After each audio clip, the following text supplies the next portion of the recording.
Bahay ni Dara matutuloy nga ba? Bago yan, isang mapagpalang araw sa inyong lahat mga kalingap. Tiningnan na nga ng gagawa ng bahay ang lugar ni Dara. Sinabi ng gagawa ng bahay na napakalayo ng lugar nila. Paano daw hahakutin ang mga materyales kung ganito kalayo ito sa kalsada? Napakalayo naman talaga kung ating iisipin, pero pag pinagtulungan ay magagawa din naman.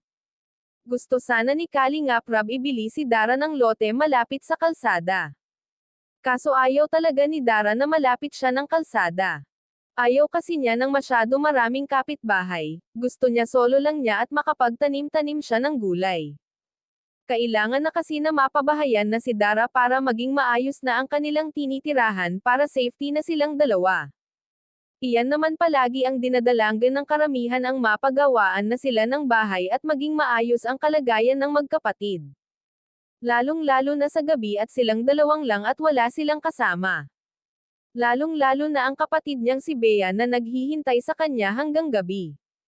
Kaya pipilitin ng mga karpentero na magawa ang bahay ni Dara kahit pa nga napakalayo ng paghahakutin ng mga materyales.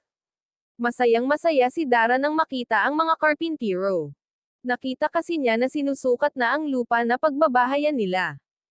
Napag-usapan ni Kalingap Rab at ng karpentero kung ano ang disenyo ng bahay. Ang sabi ng karpentero ay katulad na lang daw ng bahay ni Joy. Gabi na nga nang umalis ang team Kalingap sa bahay nila Dara, halos hindi na nila makita ang daan. Bago tayo magtapos, huwag natin kalimutan suportahan ang ama ng Kalingap na si Val Santos Matubang at si Kalingap Rab.